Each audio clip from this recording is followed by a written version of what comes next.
What disturbed Muhammad sallallahu alaihi wasallam most about pre-Islamic society?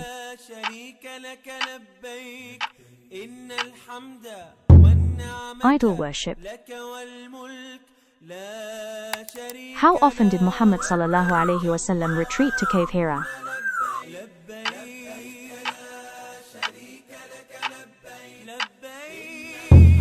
Every Ramadan. What sign marked Muhammad sallallahu alaihi wasallam as the awaited prophet?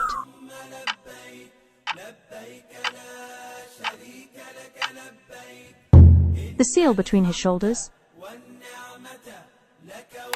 Who first identified Muhammad sallallahu alaihi wasallam as the prophet of the end times?